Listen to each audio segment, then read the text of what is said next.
पहला चैप्टर हमने कल किया था और आज हमने सेकंड चैप्टर करना है। इसके अंदर है state economy, public finance and taxation. चलो तो देखो, अब आज हम इसमें जो करने वाले हैं तो कुछ बेसिक चीज़ें हैं। अब कल हमने देखा था कि जो जीडीपी है स्टेट की, उसमें कितना परसेंट ग्रोथ हुआ है ना। तो जीडीपी में 4.9% की ग्रोथ की हमने बात की थी, जो हमें अचीव हुआ है।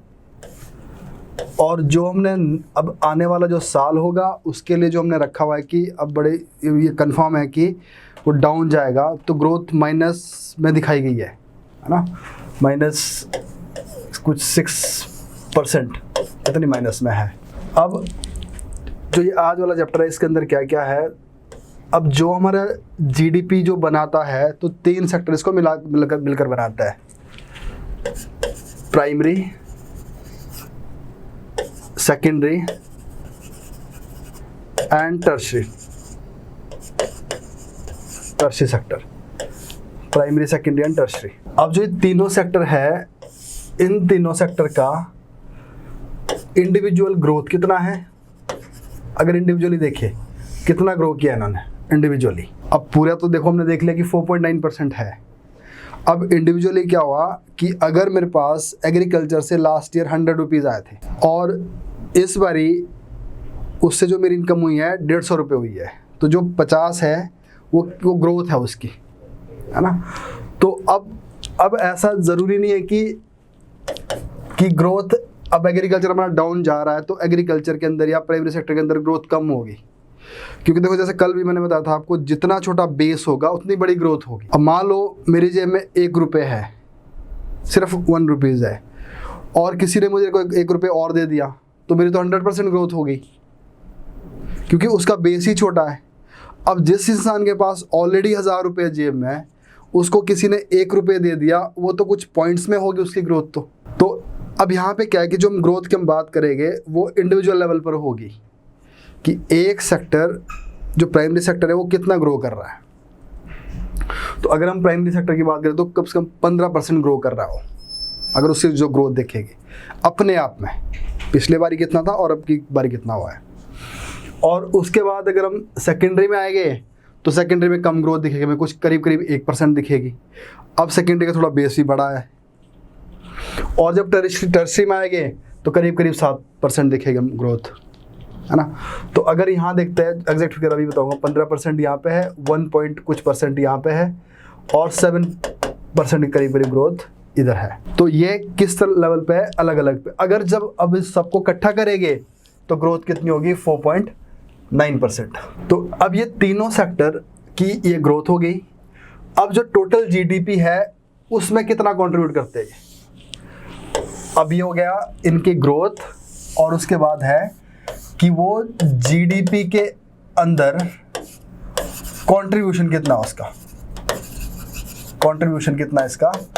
तो ये भी हमने जैसे कल देखा था, तो प्राइमरी सेक्टर करीब 14 या 18% कितना करता है, 18% करीब करता है। ये 40s में करता है, ये कहीं 40s में करता है, एग्जैक्ट नहीं है ये, इसमें है। तो ये एग्जैक्ट मैं अभी बताऊंगा क्या है।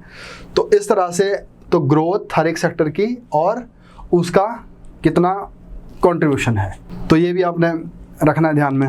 अब नेक्स्ट है यहाँ पे कि जो अब यहाँ जो हमारा रेवेन्यू है, ये लग गया पता यहाँ तक मैं क्या बोल रहा हूँ। तो देखो दोनों चीज़ देखनी हमने इसके अंदर, उसकी ग्रोथ भी इंडिविजुअल सेक्टर की, और उसका जीडीपी के अंदर कंट्रीब्यूशन भी। और ये टोटल हमने जो ओवरऑल कल देखा था वो क्या है और आगे क्या होने वाला है। और ये सारा हमें पता कहाँ पे चलता है, जब बजट बनता होता है। तो ये सारी चीज़ें कहाँ पे दिखती है, बजट के अंदर। और देखो अब अगर हम बजट की बात भी करेंगे, अब इसमें एक रिसिप्ट्स होगा और एक एक्सपेंडिचर होगा, रिसिप्ट होगा और एक एक्सपेंडिचर होगा।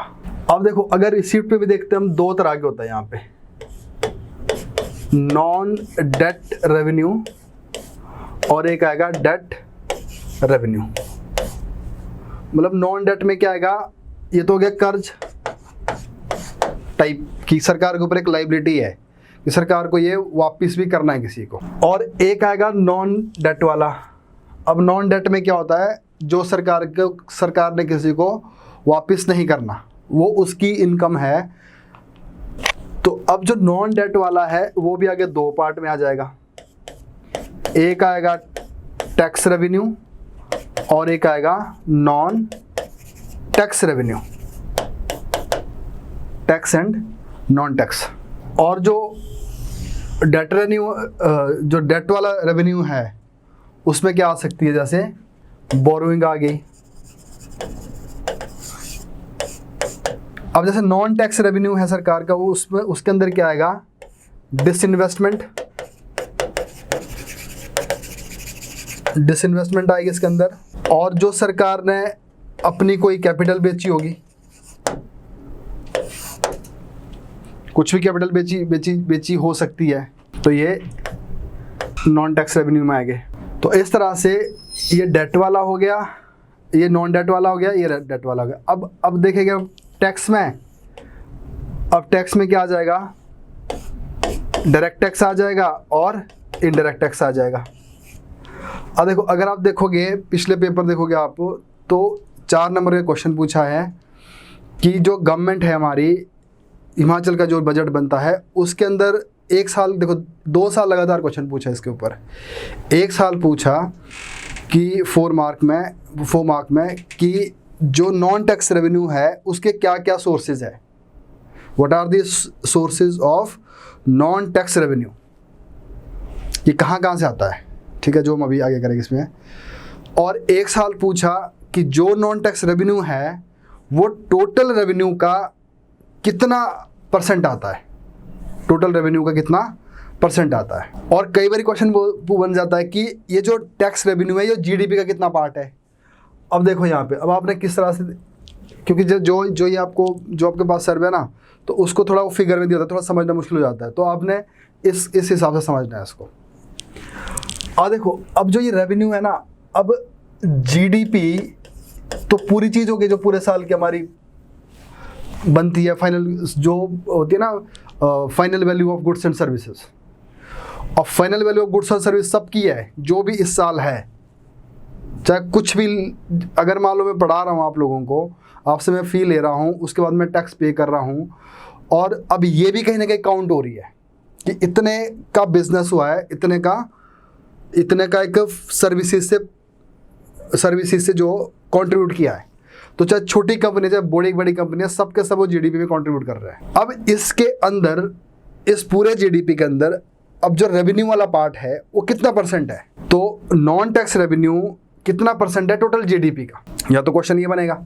और ये क्वेश्चन बनेगा कि जो डेट रेवेन्यू है वो कितना है, नॉन टैक्स रेवेन्यू ये कितना है, रेवेन्यू जो जितने भी है ये। तो एक तो देखना है कि इसको किसके साथ हम देखते हैं, कि पूरी जीडीपी के साथ। तो एक में हम कहाँ इसको लेके चले हुए, जीडीपी के साथ। अब एक जगह हम कहाँ लेके चलते हैं इसको, कि टोटल रेवेन्यू का कितना परसेंट, टोटल रेवेन्यू, अगर मेरे पास ये दोनों को मिला के जो भी मेरे पास जो रेवेन्यू आया था इस साल, उस पूरे को मिला के कितना परसेंट नॉन टैक्स रेवेन्यू से आया, या कितना परसेंट टैक्स रेवेन्यू से आया, या कितना परसेंट जीएसटी से आया। तो अब जैसे मैं बताता, एक साल क्वेश्चन पूछा कि नॉन टैक्स रेवेन्यू के क्या क्या सोर्सेज है, और एक साल पूछ लिया जो टोटल रेवेन्यू हमारे पास आता है उसमें से नॉन टैक्स रेवेन्यू कितना कंट्रीब्यूट करता है। तो जीडीपी के साथ बेस बना के नहीं पूछा हुआ था, ठीक है जी। तो ये भी देखना हमने। तो ये हो गया कौन सा हमारा रेवेन्यू वाला पार्ट। अब उसके बाद आता है एक्सपेंडिचर, इसको बोलते हैं वैसे रेवेन्यू अकाउंट, ठीक है जी। अब एक और भी बनता है अकाउंट, रिसिप्ट वाला ही, एक रिसिप्ट वाला और ही बनता है कि जिसको हम कैपिटल रिसिप्ट भी बोलते हैं, वैसे वो नॉन टैक्स, इसमें डेट रेवेन्यू में आ जाता है वो भी। अब ऐसा रिसिप्ट जो किसी को वापस देना है ना, तो अब उसी तरह से जो हमारे एक्सपेंडिचर है वो भी 2 तरह के आएंगे। एक तो वो एक्सपेंडिचर जो हम अपने रेवेन्यू वाले अकाउंट से करते हैं, कि जो हमारा रेवेन्यू आया था हमारे पास, चाहे वो टैक्स से आया था चाहे नॉन टैक्स से आया था, जिसको सरकार ने वापस किसी को नहीं देना, तो उसमें से जो गवर्नमेंट खर्च कर रही है तो वो बन गया रेवेन्यू एक्सपेंडिचर। जो उसमें से सरकार खर्च कर रही है दैट इज़ रेवेन्यू एक्सपेंडिचर। तो हमारे यहाँ पे हिमाचल में क्या है कि करीब करीब जो 80% की जो खर्चा जो होता है सरकार का या इसके करीब करीब है वो रेवेन्यू एक्सपेंडिचर होता है। मतलब जहाँ से हमें आया था रेवेन्यू उसमें से हमने खर्च कर लिया। और कुछ किससे होता है, कैपिटल। अब इसमें क्या आएगा, मान लो लोन ले लिया हमने, उसमें से खर्च कर लिया। तो अब जो रेवेन्यू का भी जो बहुत बड़ा जो चंक जाता है सरकार का खर्चे में, वो जाता है जैसे एम्प्लॉय की जो सैलरी होगी उसमें चला गया, या कोई स्टेट स्पॉन्सर्ड जो स्कीम्स होती है, जैसे मुख्यमंत्री के नाम से कोई बहुत सारी स्कीम्स है, या बच्चों के लिए कोई स्कीम है, या और वुमेंस के लिए स्कीम्स है। तो इस तरह से रेवेन्यू एक्सपेंडिचर सारा हम इधर खर्च कर लेते हैं। अब जो कैपिटल एक्सपेंडिचर है वो ज़्यादातर किस में होता है, कैपिटल फॉर्मेशन में, क्योंकि वो काइंड ऑफ एक लोन है तो जो बोरो किया है ना। तो अब ये जो पूरा चैप्टर है ये इसकी बात करेगा। तो अब इसमें क्या क्या देखना है हमको, सबसे पहले मैंने बताया कि इसके अंदर हमने ये देखना है कि जो प्राइमरी सेक्टर है 3, और वो तीनों सेक्टर कितनी उनकी इंडिविजुअल लेवल पर ग्रोथ हुई थी। ओवरऑल हमने कल देख ली थी क्या थी इसकी। और उसके बाद तीनों सेक्टर अगर पूरी जीडीपी के अंदर कितना परसेंट कंट्रीब्यूट करता है, किसका कितना परसेंट कंट्रीब्यूशन है। और एक चीज़, तीनों सेक्टर क्या क्या किस किस को मिलाकर बनते होते हैं। और उसके बाद जो भी हमारा जीडीपी होगा जो आएगा हमारे पास बाद में, चाहे फैक्टर कॉस्ट पे होती है, जैसे मैंने बताया था आपको कल, फैक्टर कॉस्ट होती है, एक मार्केट कॉस्ट होती है, तो वो जीडीपी सारी कैलकुलेट हो जाएगी। और उसके बाद जो निकलेगा उसमें से जब उसको पूरी पॉपुलेशन के साथ उसको डिवाइड करेंगे तो उसमें से क्या निकलेगी, हमारी पर कैपिटा इनकम। अब पर कैपिटा इनकम की देखो दो लेवल पे देखते हैं हम, एक देखते हैं कांस्टेंट प्राइस पे, एक देखते हैं करंट प्राइस पे। तो हमेशा क्या होगा, करंट प्राइस में ज़्यादा दिखेगी क्योंकि उसमें भी इन्फ्लेशन का भी रोल रहता है बीच में। अगर हम कांस्टेंट प्राइस में देखते हैं, उसको बेस ईयर के साथ हम मैच करते हैं, उसमें से हम क्या निकालेंगे बाहर, इन्फ्लेशन निकाल देंगे बाहर। तो यहाँ पे एक चीज़ क्या बनाती है, हमारी पर कैपिटा इनकम। और उसके बाद आता है हमारा कहाँ से हमारे पास पैसा आता है और कितना परसेंट किधर से आता है, और कितना परसेंट उसके बाद कहाँ को खर्च हो जाता हो। तो एक्सपेंडिचर वाला पार्ट बन गया। तो ये सारा जो चैप्टर है ये इसके ऊपर है। प्री में डायरेक्ट क्वेश्चन आ जाता है कि कितना परसेंट जीडीपी इस साल में अचीव हुआ है, कितना परसेंट अगले बार ही होना हुआ है, और कितना हमारा कितना परसेंट हमारा टैक्स रेवेन्यू आता है, कितना परसेंट किससे आता है। तो प्री में आता है फैक्चुअल बातें आती है प्री के अंदर। और बाद में क्या होता है कि जो हमारा टोटल एक्सपेंडिचर देखो ना, अब बजट के अंदर एक चीज़ और है। अब होता क्या है बजट के अंदर, अब जो इस साल वाला बजट होगा इसमें दो चीज़ देखनी है हमने इस बजट के अंदर। एक हमारा रिसिप्ट्स और एक हमारी एक्सपेंडिचर्स। अब ये बजट मान लो जनवरी में निकला, तो हमने क्या मान के चले थे हम कि मेरे पास 100 रुपये इनकम हो जाएगी और 100 रुपये ही मेरी क्या होनी चाहिए, खर्चे हो गए। तो ठीक है, बढ़िया है। अब उसके बाद आगे क्या हो जाएगा, आगे जैसे मैंने बताया कि फिर रिवाइज भी कर देते हम। अब जनवरी में तो नहीं था कोरोना, और जनवरी में हमें पता भी नहीं था कि मानसून कितना आएगा, है ना। जैसे इस साल मानसून है, जल्दी आया पर कम आया, है ना। अब आजकल मानसून उतना इफेक्टिव रहा ही नहीं। अगर मानसून नहीं रहेगा तो इकॉनमी, क्योंकि हमारी जो इकॉनमी है वो एग्रीकल्चर बेस्ड है, चाहे इंडिया की है चाहे पूरे हमारी जो स्टेट की है। तो इसके बाद क्या होगा, यहाँ पे हम देखेंगे कि रिवाइज एस्टिमेट बना देंगे, ये क्या होगा। अब उसके बाद जब हम 2022 वाले जनवरी में हो गए, तो अब हमारे पास क्या आएगी, इस साल की रिसिप्ट्स और नेक्स्ट ईयर के लिए हमने देखो ये तो बना दी हमने अगले साल के लिए, अगले साल क्या होना हुआ है। और जो इस साल हुआ है एक्चुअल में, ये बन गया बजट फॉर कमिंग ईयर्स कि हमने ये अगले साल ये सब करना है। और ये बन गया एक्चुअल में क्या है, कितना रिसिप्ट आया है और कितना एक्सपेंडिचर आया है। अब ये रिसिप्ट और एक्सपेंडिचर देखो ना, अब बजट के दो पार्ट बन गए ना। एक तो कि कितना हमारे पास एक्चुअल में आया है पिछले साल से, अब इसको किसके साथ मैच करेगा हम, जो पिछले साल हमने गोल सेट किए थे, जो पिछले साल गोल सेट किए थे कि इतना हमारे पास आना चाहिए, इतना हमारे पास खर्च होना चाहिए, उसके साथ आ रहा तो बहुत बढ़िया है। अब अगर स्थिति अच्छी हुई, मानसून बढ़िया है, तो रिवाइज में बढ़ा भी सकते हैं इसको, नहीं कि अब हमने 100 का टारगेट रखा था, कोई नहीं 150 का रख लो। तो ये जो इस साल जो नया बजट बनेगा 2022 में, तो इसमें हम क्या करेंगे, इसके साथ और इसके साथ मैच करेंगे कि क्या है, असल में आया है नहीं आया है। अब या अगर सरप्लस में होगा तो सरप्लस दिखेगा, अगर सरप्लस में नहीं होगा तो यह क्या दिखेगा, डेफिसिट। ये डेफिसिट हो गया। अब जो ग्रोथ हुई, कितना परसेंट ग्रोथ हुआ, जैसे 4.9% वो मैं कल देखी, ये यहाँ पे दिख जाएगी, तो इसमें इस तरह से हुआ है कुछ। अब उसी बजट का जो दूसरा पार्ट है वो किसके लिए, अगले साल के लिए, कि अगले साल हमारा इतना रिसिप्ट होना चाहिए और इतना एक्सपेंडिचर होना चाहिए, और उसको मैच उधर कर देंगे, ठीक है ना। अब इसी बीच में एक चीज़ क्या निकलेगी इसके अंदर, वो निकलेगा डेफिसिट। अब डेफिसिट में सरकार क्या करेगी, देखो एक तो मैं एक्चुअल में कितना घाटा हुआ है, और अगले के लिए हम टारगेट रखेंगे कि हम इतना परसेंट घाटा सहन कर लेंगे, क्योंकि ऐसा तो होता नहीं है कि 100 रुपये हमारी रिसिप्ट होगी और 100 रुपये हमारा एक्सपेंडिचर होगा। तो हमें क्या करना होता है कि अपनी ग्रोथ बढ़ानी है, इन्वेस्टमेंट बढ़ानी है, तो इसको हमेशा थोड़ा चलने देते हैं ऊपर, कि अगर हमें पता है कि 100 रुपये की रिसिप्ट है, 110 कर लेंगे, इसको 10 रुपये और एक्स्ट्रा आ जाएंगे, उससे हम अपना नई सड़क बना देंगे या नया बिजनेस स्टार्ट कर लेंगे। और ये इतना स्कोप हम छोड़ देते हैं किसके लिए, फिस्कल डेफिसिट के लिए, कि चलो इतना घाटा हो जाएगा, क्योंकि इससे हमारी क्या होगी, कैपिटल फॉर्मेशन हो जाएगी। क्लियर है जी बात।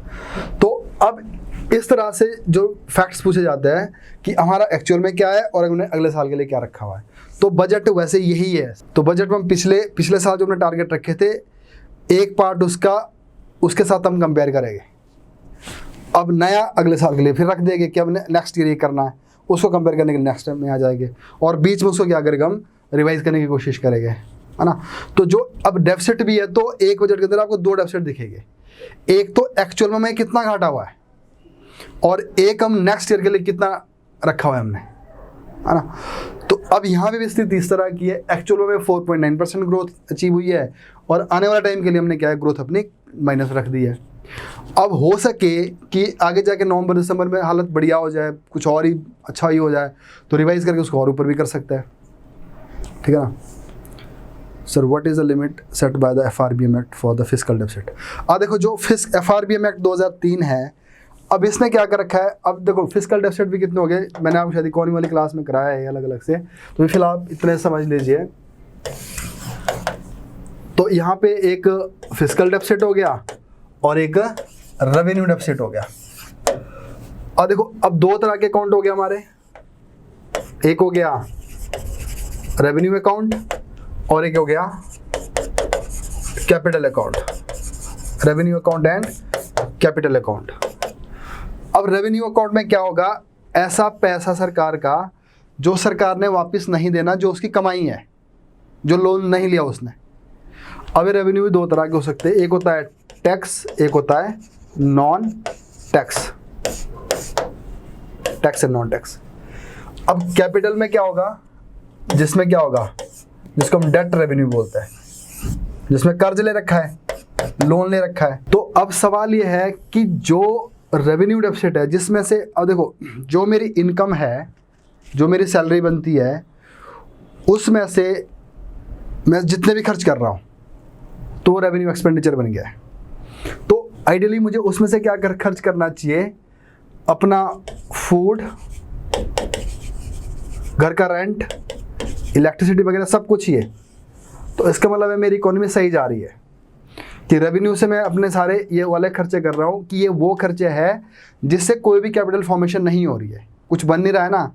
अब मैंने 1000 रुपये का खाना खा लिया एक दिन में, तो कुछ कैपिटल तो नहीं बनी, रेंट दिया मालिक को चला गया, इलेक्ट्रिसिटी दे दी इलेक्ट्रिसिटी डिपार्टमेंट को दे दी, तो वो मेरे लिए कोई कैपिटल फॉर्मेशन नहीं हो रही है। कपड़े खरीद लिए या कहीं अपने किसी क्लब की मेंबरशिप ले ली, वहाँ पे पैसे खर्च कर लिए। तो ऐसी चीज़ें मैं क्या एक्सपेक्ट करूँगा कि जो मेरा असल में जो रेवेन्यू है, जो मेरा जैसे मेरा नॉन टैक्स वाला है, जो मेरा नॉन डेट वाला है, जो मुझे उधारी नहीं मेरे ऊपर, उससे मैं ये खर्च करूँ। तो अब कोई लोग, ऐसा तो बहुत रेयर लोग होते हैं जो उधार लेके, लोन लेके अपने घर के लिए खाना लेके जाते हैं, फूड लेके जाते हैं, तो वो उस कंट्री की हालत ख़राब है उस दिशा में। तो अब ये क्या बोल रहा है कि तो इसका मतलब है FRBM एक्ट क्या बोलता है कि जो रेवेन्यू टैक्स डेफिसिट है वो ज़ीरो होना चाहिए।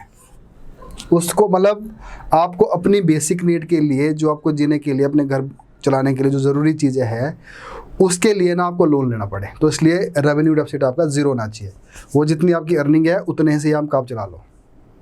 अब सर जैसे हमारी तो ये हो गई, गवर्नमेंट की क्या है, गवर्नमेंट की बहुत सारी स्कीम्स होती है और सारी चीज़ होती है।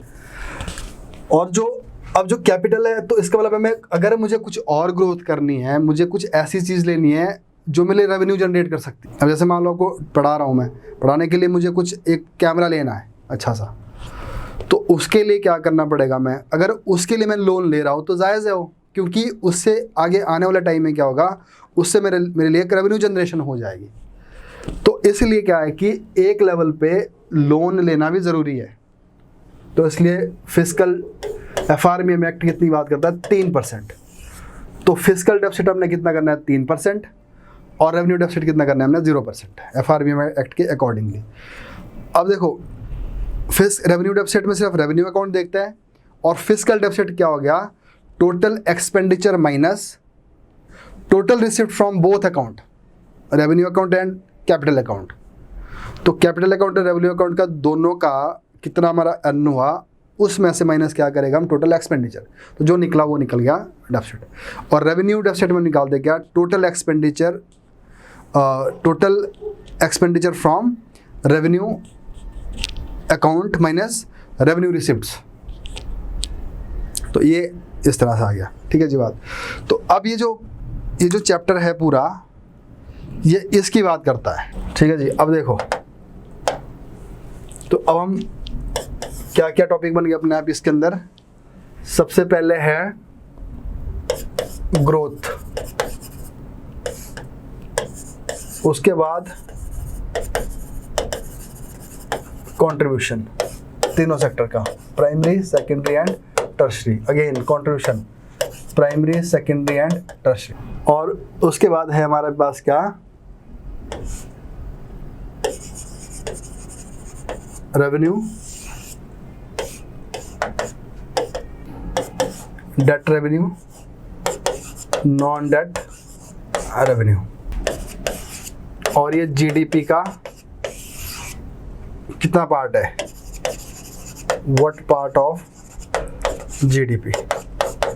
और देखो अगर इसको पिछले साल वाले के साथ कंपैरिजन करेंगे और नए साल वाले के लिए जो सेट करेंगे, और उसमें क्या निकलेगा हमारे पास, फिस्कल डेफिसिट। और जो हमारे पास नेट आया तो उससे क्या निकलेगी, पर कैपिटा इनकम। और जो भी हम ये चेक कर रहे हैं, ये दो प्राइस पे कर रहे हैं, एक कांस्टेंट प्राइस और एक मार्केट प्राइस। कांस्टेंट प्राइस में हम देखते हैं क्या, बेस ईयर, और जो कि कितनी है 2011 और 12, और मार्केट प्राइस हम नहीं देखते। और जब भी कांस्टेंट प्राइस देखेंगे, इसके ऊपर क्या लगेगा, इसमें से क्या निकालेगा हम, इन्फ्लेशन। तो ये अब उसके बाद कई बार क्वेश्चन बनता है कि प्राइमरी सेक्टर को कौन कौन से जो उसके सब सेक्टर्स है कौन कौन से बनाते हैं, सेकेंडरी को कौन कौन से बनाते हैं, टर्शरी को कौन कौन से बनाते हैं। कई बार प्री में कुछ क्वेश्चन पूछ लेंगे, इनका क्रोनोलॉजी में लगाओ। इस बारी प्राइमरी सेक्टर के अंदर किसको ज़्यादा मुनाफा हुआ है, प्राइमरी सेक्टर के अंदर जो सब सेक्टर्स थे, ठीक है जी। और टैक्स रेवेन्यू कौन बनाता है, नॉन टैक्स रेवेन्यू कौन बनाता है, per capita income constant price पे कितनी है और करंट प्राइस पे कितनी है, कितनी परसेंट हमें ग्रोथ हुई है उसके ऊपर, है ना। तो ये सारा चैप्टर यही है। अब देखो जी, state economy estimate state GDP at constant price 4.9% जो हमें मिली है, ठीक है जी 19-20 में, और जो आगे के लिए सेट करी है वो माइनस में। अब है जी प्राइमरी सेक्टर। अब तो प्राइमरी सेक्टर क्या क्या मिलकर बनाता है, agriculture, horticulture, life stock, forestry and logging, fishing, mining and quarrying, ये सब सेक्टर्स हो गए। अब देखो ये पॉइंट्स आपको वैसे ही पता होने चाहिए कि कई बार लिखने में आ जाता है कि कौन से हमारे प्राइमरी सेक्टर को बनाता है। तो एग्रीकल्चर भी इसमें, हॉर्टिकल्चर है, लाइफ स्टॉक्स मतलब जो हम जानवर पालते हैं, और फॉरेस्ट्री, लॉगिंग हो गया, फिशिंग, माइनिंग, क्वायरिंग, ये सारा कुछ इसके अंदर है। इवन माइनिंग में, जैसे मैंने कल बताया था आपको, तो माइनिंग को जब तक उसको सिर्फ वो माइन है, खान में है, तब तक वो क्या है, प्राइमरी में है। और जैसे उसके ऊपर थोड़ा सा वर्क हो जाता है तो वो किस में कन्वर्ट हो जाता है, जब उसके ऊपर में ना लेबर लग जाएगी, एनर्जी लग जाएगी, फोर्स लग जाएगी, उसको कुछ दूसरा उसको रूप देने की कोशिश करेगी, दैट इज़ सेकेंडरी सेक्टर। तो माइनिंग इस तरह से आती है। इवन फॉरेस्ट भी, जब फॉरेस्ट को काट के उसका फर्नीचर बनाया जाएगा, मार्केट में उसको बेचा जाएगा, तो वो भी सेकेंडरी में आ जाएगा, है ना। इवन एग्रीकल्चर भी, वेट की जब वहाँ पे उसकी ब्रेड बन जाएगी तो वो भी सेकेंडरी में आ जाएगा, ठीक है ना। तो इतना सा डिफरेंस होता है इसके अंदर। जब उसको हम कुछ उसकी प्रोसेसिंग करके या उसकी मैन्युफैक्चरिंग करके उसको दूसरी शेप के अंदर लेके जाता है, और उसके लिए ज़रूरी है कि लेबर का लगना और उसका एनर्जी का लगना, और लेबर और एनर्जी ज़्यादा कहाँ लगती है, फैक्ट्री में लगती है, तो इसलिए वो चेंज हो जाती है। जो भी फैक्ट्री के अंदर जो काम होगा उसके ऊपर, उसकी प्रोसेसिंग करने में, उसको बोलते हैं फैक्टर कॉस्ट, है ना। फैक्टर कॉस्ट में हमेशा सब्सिडी ऐड होती है, जीएसटी माइनस हो जाता है। और जब ये बन के तैयार होके जब वो मार्केट में जाता है, मार्केट में जाएगा, उसको जो लेके जाने वाला है, चाहे उसको गाड़ी है, उसको जो बेचने वाला है ना, या उसको कुछ और होटल में सर्व करने वाला है, वो सारा टर्शरी में आ जाएगा, ठीक है जी। तो इस तरह से ये एक ही चेन बन जाती है। और देखो यहाँ पे क्या है, agriculture and allied sectors is the key sectors. तो और देखो ना, अब ऐसे क्वेश्चन आ जाते हैं प्रीलिम्स में कई बार, तो ये कितना कंट्रीब्यूट करता है, 60% of population is associated with this sector. तो 60% जो लोग हैं वो एग्रीकल्चर एंड लाइफ स्टॉक के साथ डायरेक्टली जुड़े हुए हैं। और इसके अंदर जो ग्रॉस वैल्यू एडिशन है, अब ग्रॉस वैल्यू एडिशन क्या होगा इसके अंदर, अब देखो जीए पता क्या होता है, जो हमने इस साल जो हमने किया था ना, उसके ऊपर हमने क्या ऐड किया दोबारा, बस वो ग्रॉस वैल्यू एडिशन हो गई। तो अब जो जीबी है 10,000 के कुछ करीब हुई है, जो कि काफ़ी ज़्यादा दिखती है इसके अंदर। अब देखो, अगर हम इंडिविजुअली अगर देखें, सिर्फ एग्रीकल्चर एंड जो हमारा जो अलाइड सेक्टर है, उसकी जो ग्रोथ है वो 18.3% ग्रोथ है। देखो ना, अगर आप ऐसा ना अब सोचोगे आपकी ऐसा कैसे ग्रोथ होगी 18% करीब, क्योंकि आप ये समझो ना कि ये इसकी इंडिविजुअल की बात हो रही है और इसका बेस भी छोटा हो सकता है, तो इसलिए 18% इसके ऊपर 18.3% ग्रोथ एग्रीकल्चर के। अगर इसको पूरा प्राइमरी सेक्टर के साथ देखा जाए तो वहाँ पे 18% ग्रोथ नहीं, तो पूरा जो प्राइमरी सेक्टर है उसके अंदर कितनी हो जाएगी, 15% क्लियर है जी बात। तो इस तरह से, तो अब नेक्स्ट क्या है कि अब मेंस में क्वेश्चन बनता है कि जो हमारा प्राइमरी सेक्टर है उसमें अभी लीडिंग एरियाज कौन सा है, नई नई चीज़ें क्या आ गई है। अब जैसे लाइफ स्टॉक है, अब लाइफ स्टॉक भी काफ़ी ग्रो करने लगा है एकदम से, है ना। अब जैसे लोग अब फार्म में अपने गाय पालने लग गए हैं, कोई और भी मुर्गी पालन हो गया, कुछ और बहुत सारे लोग ऐसे लगे करने लगे काम इस तरह से लाइफ स्टॉक की तरफ भी। तो अब उसके अंदर में एक चीज़ और क्या कि मिल्क प्रोडक्शन भी इंक्रीज़ हो गया और मिल्क कंजम्पशन भी इंक्रीज़ हो गई है, मीट की कंजम्पशन, एग की कंजम्पशन, है ना। तो ये सारी चीज़ें बढ़ गई है। तो इसका मतलब ये है कि जो मिल्क, मीट और भी जो लाइफ स्टॉक वाला जो और भी मटेरियल है वो क्यों बढ़ा है, इसके पीछे वजह क्या है, पर कैपिटा इनकम का बढ़ना। तो ये सारी चीज़ों के साथ, और अब देखो फिशरी भी बढ़ गई है ना, 4.7% ग्रोथ इसमें हो गई। फॉरेस्ट्री एंड लॉगिंग में 10.6% माइनिंग। तो इतना ज़्यादा जाने की जरूरत नहीं है आपको, बस ये याद रखना चाहिए कि कौन कौन से एरियाज़ है।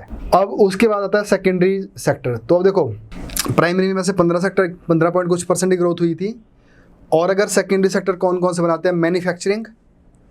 अब मैन्युफैक्चरिंग दोनों में ही, ऑर्गेनाइज्ड एंड अनऑर्गेनाइज सेक्टर में। तो ऑर्गेनाइज क्या होता है, जैसे कोई कंपनी होगी, सरकारी हो गया। अनऑर्गेनाइज कैसे हो गया, जैसे लोग घरों में कुछ काम कर रहे हैं जिन्होंने क्या रजिस्टर नहीं किया हुआ है। Electricity, gas, water supply and construction, ठीक है ना। मैन्युफैक्चरिंग में तो कुछ भी बन सकता है, जूता, चप्पल, जो भी बन रहा है, कपड़े बन रहा है, इलेक्ट्रिसिटी बन रही है, गैस एंड वाटर सप्लाई बन रही है, कंस्ट्रक्शन बन रही है, कंस्ट्रक्शन हो रही है, तो सारा सेकेंडरी में आता है। तो अगर इसकी ग्रोथ देखेंगे, इसकी ग्रोथ 0.1% है, तो इतनी ज़्यादा। अब देखो, और वैसे नॉर्मली देखें तो कंट्रीब्यूशन ज़्यादा किसका है, एग्रीकल्चर से, इसका ज़्यादा कंट्रीब्यूशन है, बट ग्रोथ इसमें कम है ना। तो इसीलिए उस याद रखना होना कि बेस की बात होती है। तो यूएसए की इकॉनमी 2% बढ़ती है, 2% ग्रोथ होती है, बट 2% का मतलब है कि वहाँ पे बहुत ज़्यादा बढ़ गया। और इंडिया की परसेंट 10% बढ़ती है। तो अब अगर मान लो मेरे पास ये मैं 100 रुपये है, 100 रुपीज़ है, अब मेरे पास 100 रुपीज़ है और दूसरे के पास 1000 रुपये, तो मेरी ग्रोथ हुई 10%। तो कितना हुआ? 110 रुपये हुआ। जिसके पास 1000 रुपये है उसकी हुई 1%, तो उसका फिर 10 रुपये ऐड हो गया इसमें, और 1% है क्योंकि उसका इस तरह से हो जाएगा। तो इस तरह से हम क्या करते हैं, बेस के ऊपर ग्रोथ मैटर करती है, ठीक है जी। उसके बाद आता है टर्शरी सेक्टर। तो टर्शरी में क्या आएगा? Service sector. अब कोई भी चीज़ देखो, जहाँ हमने नेचर से मैं निकाली, उसको बनाया, जब उसको लोगों तक पहुँचाया जा रहा है, किसी भी फॉर्म में पहुँचाया जा रहा है, जो पहुँचाने का जो काम कर रहा है, चाहे वो बिजली पहुँचा रहा है, चाहे वो कोई बैंकिंग सर्विस पहुँचा रहा है, चाहे एजुकेशन पहुँचा रहा है, हेल्थ पहुँचा रहा है, तो ये सारी किस्में आ जाएगी सर्विस सेक्टर में। तो सर्विस सेक्टर कंप्राइजेज ए ट्रेड। अब देखो जो वीट था, अब वीट कभी प्राइमरी था, जब उसकी ब्रेड बनी तो सेकेंडरी में आ गया, जब वो ट्रेडर के पास चला गया तो वो टर्शरी में आ गया, ट्रेड करने वाला। तो trade, hotel, restaurant, transport by other means और storage, communication, banking, insurance, real estate, professional services है ना, जैसे टीचिंग वाली हो गई या लीगल लॉ वाली सर्विसेज हो गई, प्रोफेशनल सर्विसेज आ गई, एंड कम्युनिटी सर्विसेज होती है, and social and personal services. तो ये सारी किस्में आ गई सर्विस सेक्टर में। तो 3 सेक्टर हो गया, primary and secondary and tertiary. अब इसमें आपको आगे दिखेगा कि कितना परसेंट इसमें ग्रोथ हुई है। तो अब देखो जो प्राइमरी सेक्टर है, अब टोटल ग्रोथ है प्राइमरी सेक्टर की कितनी? 15.4%, 15.4%, और जो सेकेंडरी सेक्टर है उसकी 0.1%। तो ये भी क्वेश्चन प्री के लिए बनता है। अब इसमें अगर इसमें प्राइमरी में से सिर्फ एग्रीकल्चर को बाहर निकाला जाए तो 18.3% ग्रोथ है इंडिविजुअली। अगर आप जैसे मैं कल कंट्रीब्यूशन बता रहा था 10 पॉइंट कुछ % है जीडीपी में, ये ग्रोथ है। और उसके बाद फॉरेस्ट एंड लॉगिंग में 10% ग्रोथ है, फिशिंग में 4.7% ग्रोथ है, और इधर माइनिंग एंड क्वायरिंग में कितनी है? 4.3% ग्रोथ है। तो कभी प्री में ऐसे पूछ लेते, इसका ऑर्डर लगाने को पूछ लेते कि इसमें से अगर जो प्राइमरी सेक्टर के जो एरियाज है उसमें किसका सबसे ज़्यादा कंट्रीब्यूशन है, कंट्रीब्यूशन है किस में सबसे ज़्यादा ग्रोथ है, तो ये आपको यहाँ दिखेगी, ये इधर सेकंड और ये थर्ड, ये वाली, तो ये ग्रोथ हो गई। अब उसी तरह से अब आ जाए इधर, सेकेंडरी में मैन्युफैक्चरिंग में ज़्यादा है, सबसे ज़्यादा किसमें है? यहाँ पे कंस्ट्रक्शन में, फिर है मैन्युफैक्चरिंग में, और electricity, gas and water supply, इसमें ग्रोथ गई है नेगेटिव में। तो अब जैसे मैं कल भी बताया था, तो नेगेटिव में जाने का मतलब ये नहीं कुछ हुआ ही नहीं है। तो नेगेटिव में क्या होता है कि उसके कंपेरेटिवली, उस साल के कंपेरेटिवली थोड़ी नीचे आ जाती है। तो ये हो गई 2 तरह की ग्रोथ। तो इसमें ओवरऑल कितनी है प्राइमरी की और ओवरऑल कितनी है इसके अंदर? प्राइमरी के अंदर सबसे ज़्यादा किसकी हो गई? एग्रीकल्चर की। तो एग्रीकल्चर प्राइमरी का मेन पार्ट है ये, ठीक है जी।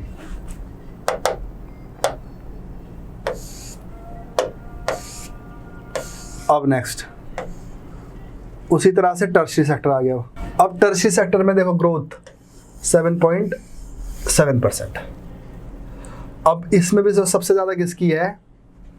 अदर सर्विसेज छोड़ दो भी, पब्लिक एडमिनिस्ट्रेशन में सरकार की जो है इसमें ही 12% है। Real estate, ownership, dwelling and professional services, तो इसमें देखते रहना आप कितने कितने कहाँ पे है। तो स्टोरेज, कम्युनिकेशन वगैरह ये, तो ये फिगर आपको देखनी है, तो इतनी ज़्यादा याद करने की ज़रूरत नहीं है, याद रखने की ज़रूरत नहीं, ये वाली इंपॉर्टेंट है यहाँ पे। क्लियर है ये बात? तो ये हो गई इसकी पूरे की ग्रोथ अलग अलग से तीनों सेक्टर के। अब यहाँ पे अपना ध्यान नहीं रखना है कि देखो ना, अगर आपको इकोनॉमिक सर्वे के ऊपर और बजट के ऊपर अगर कमांड है ना, मैं आपको पूरी गारंटी के साथ बताता हूँ, पेपर जो 2 एंड पेपर 3 है उसमें आप बहुत अच्छा कर सकते हो, क्योंकि इसकी जो वैल्यू इतनी ज़्यादा है कि कोई भी क्वेश्चन करोगे आप, चाहे कि गवर्नेंस को लेकर करेंगे, चाहे हमारा जो फाइनेंस एंड ये टैक्सेशन सिस्टम वाला हो गया, किसी को लेकर, तो पेपर 2 एंड पेपर 3 के अंदर बड़ा कुछ होने वाला है इसमें से। अब देखिए जी, अब है the sectoral contribution at current basis prices. अब ये अगला क्या आ गया कि कितना परसेंट क्या कंट्रीब्यूट करता है, ये भी प्री का भी और मेंस का भी है ना। और ये मेंस में पूछा हुआ क्वेश्चन 4 नंबर में। अब 4 नंबर में क्वेश्चन पूछ लिया आपको, ये पूरे ही लिखने वाला है बस 4 मार्क्स में। देखो जी, प्राइमरी सेक्टर 14.58% जीडीपी में, जिसमें से कल देख रहे थे हम 10 पॉइंट समथिंग क्या है एग्रीकल्चर। सेकेंडरी सेक्टर 41.94% और टर्शियरी सेक्टर 43.8%। अब कंट्रीब्यूशन में सबसे ज़्यादा क्या है, सर्विस। फर्स्ट नंबर में ये, सेकंड नंबर में ये, थर्ड नंबर में ये। अगर देखेंगे अब ग्रोथ इसमें ज़्यादा है, फिर इसमें ज़्यादा है, इसमें बहुत कम है। तो ये फिगर आपको याद रहने चाहिए। अगर एक बार आप याद कर लोगे, अगर आप अगले साल वाले जिसको 2022 के लिए भी करना है, उस साल का जो बजट सर्वे होगा उसमें थोड़ा थोड़ा चेंज होता है, बट बेसिक आइडिया यही रहना है, चाहे जब मर्जी पढ़ो आप। हाँ जी सर, इसमें दिखा है कि ये फर्स्ट रिवाइज्ड एस्टिमेट है जो हमने ये पढ़ा अभी तक, contribution of primary secondary tertiary. तो सर एनुअल वाला कब आता है फिर? मतलब जो देखो ना कि पहले एस्टिमेट होता है, फिर रिवाइज्ड होता है, फिर एनुअल आता है। देखो ना, जो हम पता क्या बोल रहे हैं, तो ये एनुअल है ये, बट इसको कंपैरिजन के साथ किया है। जो रिवाइज्ड है, जो रखा था ना उस टाइम पिछले साल, उसके साथ नहीं है, उसके साथ रिवीजन तो कहीं ना कहीं तो आप कंपैरिजन करना पड़ेगा ना। अब ये इसकी समरी हो गई, sector wise contribution in GP, gross value addition. तो अब इसको ना सिर्फ एक नज़र मारने वाली ज़रूरत है, इसमें ज़्यादा करने की जरूरत। अब देखो ना, एग्रीकल्चर एंड प्राइमरी सेक्टर कितना कर रहा है, ये करोड़ में उसको ज्ञात कर नहीं सकता, तो 14.8%। तो यही इसका समराइज़ किया हुआ है। देखो समझना ज़्यादा ज़रूरी है, और यही फिगर आपको याद रखिए, बार बार देखोगे। सर्विस सेक्टर 41.94 और सर्विस 43.48 है ना। और ग्रॉस वैल्यू एडिशन छोड़ दो, चाहे बस बाकी छोड़ दो। तो ये वाली फिगर फिर से ये था। अब ये इसके बाद जो कुछ भी होगा, तो जो मेरी पूरी जीडीपी बन गई तीनों को मिलाकर, जो भी हुआ है पूरे साल के अंदर, उसको जब हम निकालेंगे पॉपुलेशन के साथ मैच करेंगे, उसको बांटेंगे, तो हमें क्या निकलेगी, पर कैपिटा इनकम। अब देखो पर कैपिटा इनकम क्या होगा, कांस्टेंट प्राइस में कम होगी और करंट प्राइस में ज़्यादा होगी। ग्रोथ भी ऐसी होगी, एक में ज़्यादा होगी, एक में कम होगी। तो जैसे कल देखा था हमने, तो कांस्टेंट प्राइस में कितनी ग्रोथ है, 7.9%। और कितनी है अब हमारी इनकम, पर कैपिटा इनकम 1,90,407। अब ये भी आपको याद रखना है, ये फिगर, ये भी आपको याद रखना है। और अगर कांस्टेंट प्राइस पे देखेंगे तो 1,42,155 है, और यहाँ पे ग्रोथ कितनी है, 4%। अब प्री में ना ऊपर क्वेश्चन सही से पढ़ना पड़ेगा आपको कि किस पे पूछा हुआ है, कांस्टेंट में पूछा है या करंट प्राइस के अंदर पूछा हुआ है। अब है जी प्रोस्पेक्ट्स ऑफ 2021 2021 के लिए। अब जो आने वाला जो साल है उसके लिए जीडीपी ग्रोथ हमने ये दिखा दी, कम दिखा दी कि ऐसा होगा, -6.2%। और जो पर कैपिटा इनकम है वो भी कम हो जाएगी, 3.7% कम हो जाएगी। तो 1,90,000 है भी 1,83,000 मान के चले हम। तो ये अब कहाँ इसको हम देखेंगे, अगले साल मान लो जनवरी और फरवरी में। ये ऐसा कुछ हमने लगा रखा है आइडिया कि ऐसा हो सकता है। बेच में अगर कंडीशन अच्छी हुई तो इसको रिवाइज भी कर देते हैं। अब कितना हुआ, क्या हुआ एक्चुअल में, वो तब पता चलेगा। तो इसलिए बजट के 2 पार्ट बनते हैं, एक तो टारगेट और एक एक्चुअल। तो हर साल बजट के अंदर एक एक्चुअल, एक टारगेट रखा जाता है, और अगले साल एक्चुअल में कितना मिला। तो जो इस साल का जो टारगेट था वो नेक्स्ट ईयर का क्या बनेगा, एक्चुअल बन जाएगा। और बीच में उस टारगेट को हम रिवाइज भी कर देते हैं। और जो इस साल का एक टारगेट बन गया और एक पिछले साल के साथ कंपैरिजन बन गया, है ना। तो अब ये बेसिक है ये बजट वाला, तो ये आपको पता रहना चाहिए। तो इसीलिए बजट हमेशा 19, 20, 20, 21 एक साल का तो नहीं दिखाते। क्लियर है जी बात। तो ये है प्रोस्पेक्ट्स, मतलब आगे हम एज्यूम करते हैं कि हमारे यहाँ पे क्या होने वाला है। तो ये सारा हो गया जीडीपी वाला किस्सा। अब नेक्स्ट है public finance and taxation. Public finance and taxation. अब टैक्स की बात आ गई जी। अब देखो टैक्स में वही कि हमारा क्या क्या टैक्स बनता है, डायरेक्ट टैक्स बनता है, नॉन डायरेक्ट टैक्स बनता है ना। और अगर टोटल रेवेन्यू देखें तो tax revenue, non tax revenue, और उधर एक डेट रेवेन्यू भी आता है। तो अब देखिए यहाँ पे the state government mobilize financial resources. कहाँ कहाँ से हमारे पास पैसा आता है सरकार के पास? Direct tax, indirect tax, non-tax revenue and shares from central taxes and grant in aids।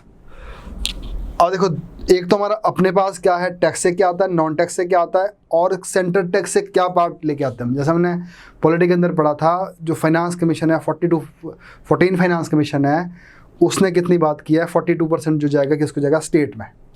तो उसमें मैंने याद होगा अपने हॉरिजॉन्टल एंड वर्टिकल किए थे दो।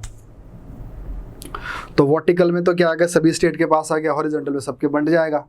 तो उसका कुछ पार्ट हिमाचल को मिलेगा। कुछ ग्रांट आती है एड की फॉर्म में, है ना, जो फाइनेंस कमीशन रिकमेंड करता है। उधर से कुछ दूसरी होती है, डिस्क्रिशनरी ग्रांट होती है जो नीति आयोग रिकमेंड करता है। तो सरकार के पास पैसा लेने का स्टेट गवर्नमेंट के पास क्या क्या है, एक तो डायरेक्ट टैक्स हो गया, एक इनडायरेक्ट टैक्स हो गया, एक सेंटर की जो टैक्स की कलेक्शन होती है उसका शेयर हो गया, और उसके बाद ऊपर से क्या मिलेगा, मैं कुछ ग्रांट्स मिलेगी जो कि टैक्स का पार्ट नहीं है, जो कि सेंट्रल गवर्नमेंट वैसे ही दे देती है। तो ये सारा सरकार के पास आ गया। अब सरकार क्या कर दिया, according to the budget estimate for the years.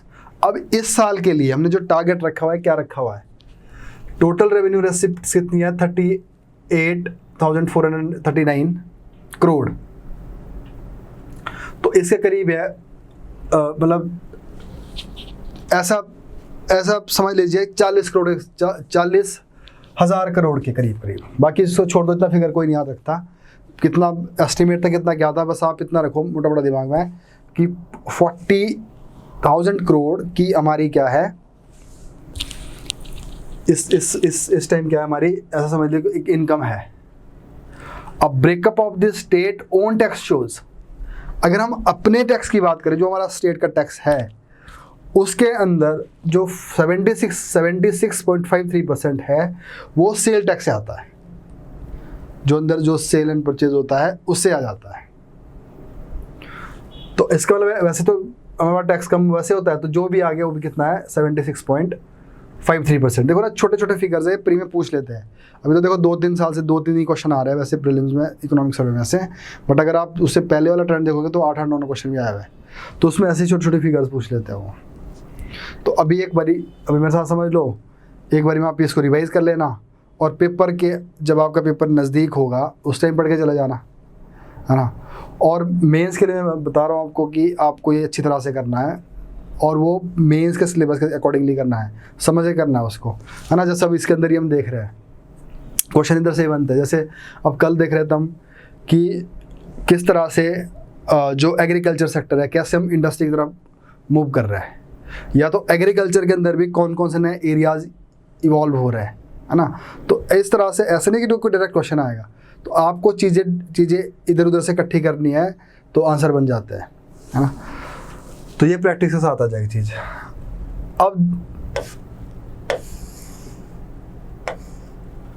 अब देखो रेवेन्यू स्टेट का अगर देखोगे आप, गुड्स एंड सर्विसेज टैक्स आता है सरकार के पास, तो सबसे ज़्यादा ये भी किससे आ रहा है, जीएसटी से आ रहा है, क्योंकि जीएसटी दो होता है, सेंट्रल जीएसटी और स्टेट जीएसटी। तो जो अंदर स्टेट के अंदर ही मूवमेंट होती है किसी भी सामान की, तो उसमें स्टेट जीएसटी लगता है, जो इंटर स्टेट लगता है वहाँ पे सेंट्रल जीएसटी लगता है।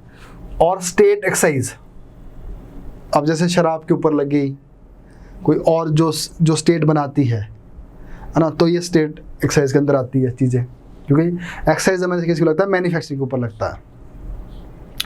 तो वैसे तो सारे टैक्स अब जीएसटी में आई है, बट फिर भी हम छोटे कुछ चीज़ें क्या रखी है अभी इसके लिए। तो वैल्यू एडिशन टैक्स का भी है, other taxes and duties, passenger and good tax, तो जो पैसेंजर आ रहे हैं गुड्स आ, तो ये सारा, तो इसको भी इतना ज़्यादा मतलब इसको भी आप स्किप कर सकते हो, ऐसे कोई रट्टा पाने की ज़रूरत नहीं है उसके। अब उसके बाद है जी हमारे पास रेवेन्यू। अब जैसे non debt revenue and debt receipts. अब देखो नॉन डेट में क्या आएगा, अब नॉन डेट के अंदर क्या आएगा, tax revenue, non tax revenue, grants in aid, recovery of loan and borrowing. अब नॉन डेट में वो सरकार के पास पैसा आ गया जो सरकार ने कभी भी वापस नहीं देना। तो अब देखो, तो अब नॉन टैक्स में क्या आएगा, टैक्स रेवेन्यू तो है ही एक, tax revenue, non tax revenue जो हम आगे करेंगे अभी, टैक्स में direct and indirect, non tax में भी आगे बताऊंगा मैं क्या क्या होता है, ग्रांट्स इन एड सेंटर से आती है, रिकवरी ऑफ लोन्स, तो सरकार ने भी कभी लोन दे रखा हो तो उसकी रिकवरी आती है, और उसके बाद क्या है, डिसइन्वेस्टमेंट रिसिप्ट। डिसइन्वेस्टमेंट में क्या करेगी सरकार, अपनी खुद की कंपनी ही बेच देगी, अपनी जो सरकार की खुद की कंपनी, जैसे मान लो फॉर एग्जाम्पल गवर्नमेंट के पास आज की डेट से कोई कंपनी है ना, उसको बेच देगी, तो इससे डिसइन्वेस्टमेंट हो जाएगी। तो अब जो भी इसमें से पैसा सरकार को आया, तो वो सरकार के ऊपर कोई लायबिलिटी नहीं है, वो फ्यूचर में किसी को देना भी नहीं है वापस। तो हम चाहते हैं कि ये जो नॉन डेट वाला जो रेवेन्यू है ये बढ़े सरकार का। अब आपके सिलेबस में एक चीज़ और है लिखी हुई, वो है टैक्स बेस। टैक्स बेस, तो जब टैक्स बेस बढ़ेगा तो नॉन टैक्स रेवेन्यू बढ़ेगा। तो हिमाचल के अंदर अभी भी अगर सबसे ज़्यादा जो पर कैपिटा इनकम है वो है एप्पल वाला लोगों की, है ना, या तो कुछ बहुत बड़ा सर्विस कर रहा है कोई। तो अब एग्रीकल्चर जो हॉर्टिकल्चर है उसमें टैक्स है नहीं है, अब टैक्स बेस कैसे बढ़ाएगा। और इनकम टैक्स में अब उनकी चाहे 50 लाख की, चाहे करोड़ 2 करोड़ की इनकम है, वो इनकम टैक्स का पार्ट नहीं है। तो इसलिए क्या है, तो अब आप एक लाइन में लिख लो कि हमें क्या है कि टैक्स बेस बढ़ाने के लिए हमें क्या करना चाहिए। तो ऐसा क्वेश्चन बन जाता है कि what do you understand by tax base, and सरकार को या स्टेट को कि what is required to be done in order to increase the tax base in state. तो टैक्स बेस बढ़ाने के लिए हमारे पास होना चाहिए कुछ, यहाँ भी हमारे पास कमी है पैसे की, समझोगे अगर बात। नॉन टैक्स रेवेन्यू का है स्कोप काफ़ी हद तक, बट वो भी बड़ा लिमिटेड है। जैसे बिजली पहले ही बाहर को दे रखी है ना, और बहुत सारी सर्विसेज ऐसी है सरकार रेवेन्यू लेने के लिए वहाँ पे उल्टा देती है, सब्सिडी देती है बहुत सारे सर्विसेज में, तो जहाँ से नॉन टैक्स रेवेन्यू आ सकता था। जैसे ट्रांसपोर्ट है, वहाँ पे सरकार बहुत सारा फ्री में दे देती है, किसी को ये कार्ड, किसी को वो कार्ड बांट रखा है। उसके बाद है ग्रांट इन एड्स, चलो ये आ जाता है सरकार को, कितना आता है सेंटर में से वो डिपेंड करेगा। रिकवरी ऑफ लोन, कितना ही लोन देती होगी, कितना ही लोन देती होगी, बल्कि सरकार तो खुद लोन लेती है, तो ये भी नेग्लिजिबल है। उसके बाद है डिसइन्वेस्टमेंट रिसिप्ट्स। अब सरकार के पास ऐसी कोई कंपनी नहीं है जिसको बेचे। अब बड़ी बड़ी स्टेट है, महाराष्ट्र हो गई और बड़ी स्टेट हो गई, वो तो कर भी देती है, पर स्टेट का कितनी बड़ी, इस बार इसका बजट में जीरो है ये डिसइन्वेस्टमेंट। जो भी जो बजट है उसके लिए जो डिसइन्वेस्टमेंट से रखा हुआ टारगेट वो है ही नहीं, जीरो है उसमें, लोन का बहुत कम % है। तो इसलिए इसका मतलब है मैं क्या है, तो इसमें एक स्कोप बन सकता है कि जहाँ पे अपना बढ़ा सकते हैं वो है टैक्स बेस, जो कि सिलेबस में भी है आपके। नॉन टैक्स रेवेन्यू, उसके लिए फिर सब्सिडी वगैरह कम करनी पड़ेगी। अब उसके बाद आता है डेट रिसिप्ट्स, जो कि हम क्या करते हैं, लोन लेते हैं। वो है मार्केटिंग बोरोइंग, अदर लाइबिलिटीज़। तो market borrowing and other liability other कुछ और भी हो गई, पोस्ट ऑफिस से पैसा खर्च कर लिया, बैंक सरकार जो स्टेट का सरकार के बैंक है उसमें से ले लिया, कहीं और से ले लिया। तो अब इसके ऊपर थोड़ा, अगर आप इसके ऊपर थोड़ा स्टडी करोगे तो ये आपका मेंस का पार्ट बन जाएगा, ठीक है जी। तो जैसे मैंने अभी आपको बताया कि इसमें क्या क्या कीवर्ड्स जुड़े हुए इसके साथ। अब इसमें क्या कर दिया इसको, major fiscal parameters of state government as % of GDP। अब देखो यहाँ पे किसके साथ हम मैच करें इसको, पूरी GDP के साथ, पूरी GDP के साथ। अब GDP का कितना % टैक्स रेवेन्यू है, GDP का कितना, देखो ना, एक तो पूरा एक रेवेन्यू का कितना % एक रेवेन्यू का है। अब जैसे मान लो मेरे पूरे घर की इनकम क्या है, वो तो हो गई एक पूरी एक जीडीपी। मेरी पर्सनल इनकम क्या है, कहाँ कहाँ से मैं पैसे कमाता हूँ, है ना, तो वो एक हमारा अलग से रेवेन्यू वाला पार्ट बन गया। तो अब यहाँ पे हम किसके साथ मैच कर रहे हैं कि अब देखो जो मेरी सैलरी है वो कितना परसेंट है पूरे घर की सैलरी का, पूरी जीडीपी का मतलब, है ना, तो यहाँ पे भी यही है। तो अब इसको सिर्फ समझना है आपने, से कोई पेपर में ये वाला ग्राफ नहीं आएगा कहीं, ये वाला में से क्वेश्चन बन सकता है। अब देखो रेवेन्यू रिसिप्ट्स रिवाइज एस्टिमेट हमारा 19.86 था पिछले साल का, और अब देखो ना एक्चुअल भी, बल्कि अभी एक्चुअल नहीं आएगा। एक्चुअल पता कब आएगा, इसको रिवाइज करेगा हम तब आता है एक्चुअल, और थोड़ा टाइम लगता है, पर चलो इतना टेक्निकल हमने जाना ही नहीं है। तो रेवेन्यू रिसिप्ट्स अब जो आने वाला साल है उसका रखो दिमाग में, मोटा मोटा याद रखो कि जो टोटल जीडीपी का रेवेन्यू हमारे पास जो आएगा 25% है वो, बस 24.56% है, तो 25 से 25 करीब है। टैक्स रेवेन्यू, अब रेवेन्यू सारा ही, अब उसमें से सिर्फ टैक्स ही निकाले बाहर तो 9.81%, करीब 10%। Non tax revenue 1.54%। ये क्वेश्चन मैंने पूछा हुआ है 4 नंबर में।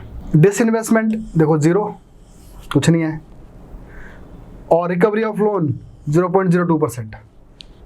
तो अब आपका आंसर यही मिल गया जो आप पूछ रहे हो अभी कि कहाँ से हमारे पास पैसा आएगा। अब उसके बाद अगर हम एक्सपेंडिचर वाले पार्ट में जाएंगे, टोटल एक्सपेंडिचर हमारा इतना है जीडीपी का, और रेवेन्यू एक्सपेंडिचर 25% रेवेन्यू से करता है, कैपिटल एक्सपेंडिचर 4% है, लोन इतना है, तो इसको इतना ज़्यादा इसको छोड़ दो। अब ये वाला ज़्यादा इंपॉर्टेंट है, क्योंकि इसमें क्या आ गया कि अब जो दोनों के बीच में जो गैप बनेगा, जो हमारा पिछले साल का टारगेट था, इस साल का जो एक्चुअल है, उसके बीच में जो टारगेट हो गया उसको हम पूरा कैसे करेंगे, बोरो करके। उसके लिए हमें बोरोइंग करनी पड़ेगी, और वो क्या बताता है, वो क्या होता है, डेफिसिट। अब ये क्वेश्चन भी बन सकता है प्री के लिए।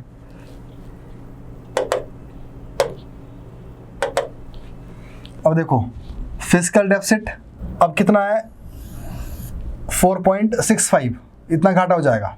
सरप्लस पे होगा तो प्लस का साइन होता, हम किस में घाटे वाले में तो माइनस का है, तो 4.65 डेफिसिट। और रेवेन्यू डेफिसिट 0 नहीं है। वैसे देखो जो मिलने वाला है हमें वो 2 के करीब है, और अब कितना है 0.44। तो इसका मतलब ये हुआ हिमाचल की जो स्थिति है डेफिसिट में वो सही है। अब FRBM एक्ट क्या बोलता है कि रेवेन्यू डेफिसिट हमारा 0 होना चाहिए, तो वो 0.44% है, तो इसका मतलब है सही जा रहा है। और फिस्कल डेफिसिट कितना बोलता है FRBM एक्ट, 3% होना चाहिए, वो भी इस तरफ ठीक है। तो इसका मतलब ये बोल सकते हैं कि हम हमारी जो कंडीशन है वो अभी इकोनॉमी की सही है। अब पर ये आने वाले टाइम में नहीं सही होने वाली, क्यों? क्योंकि जो ये साल है इसका जो पिछले साल का और इस साल का जो रिजल्ट अगले साल दिखेगा उसमें प्रॉब्लम आ जाएगी, क्योंकि जो कोविड की वजह से जो अब सरकार का घाटा होने वाला है वो सारा इधर दिख जाएगा। तो प्राइमरी डेफिसिट 1.49। अब जो प्राइमरी डेफिसिट क्या होता है ना, कि प्राइमरी डेफिसिट का मतलब होता है कि जितना हमारा टोटल डेफिसिट है और उसके साथ हम क्या माइनस करते हैं, जो हमारी इंटरेस्ट पेमेंट है, मतलब घाटा माइनस इंटरेस्ट पेमेंट, तो उसको बोलते हैं प्राइमरी डेफिसिट। तो इंटरेस्ट पेमेंट से ये पता लगता है कि पिछले साल पिछली सरकारों ने कितना लोन लिया होता। तो अगर प्राइमरी डेफिसिट बड़ा होगा तो इसका मतलब क्या है कि हमारी जो हालत है वो लोन चुकाने वाली ज़्यादा है। अगर प्राइमरी डेफिसिट कम हो जाएगा तो इससे पता लगेगा कि हम जो है लोन कम दे रहे हैं, अब सीधे सही हो रही है।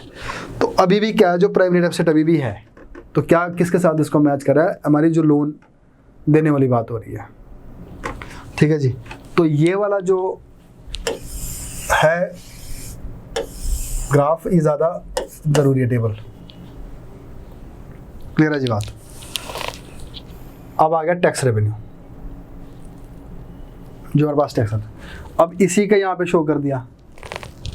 अब जो बजट जो टैक्स रेवेन्यू है कितना है, 9.81% ऑफ जीडीपी, जो हमने पीछे देखा था वही आ गया, 9.81% ऑफ जीडीपी। अब टैक्स समय जीडीपी का 9.81% है, और जो नॉन टैक्स रेवेन्यू है वो जीडीपी का 1.63% है।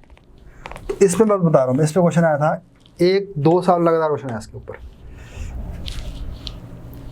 तो जीडीपी का देखो टैक्स जो हमारे पास पैसा आया जीडीपी टैक्स से, दैट इज 9.81% ऑफ जीडीपी, करीब करीब 10%।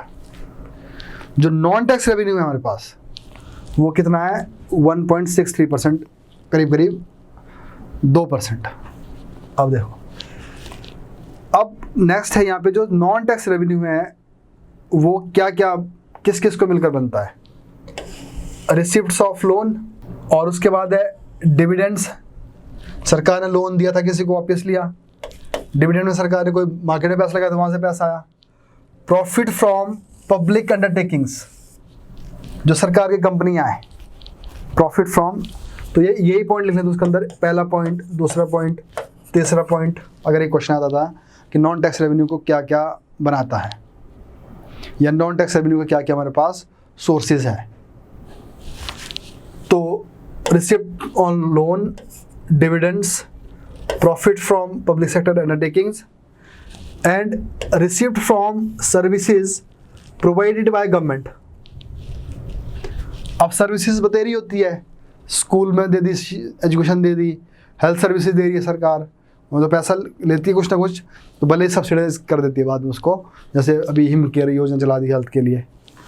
तो पर पॉइंट ये रह गए, like general services such as services provided by public service commission देता है, social services and health and education services.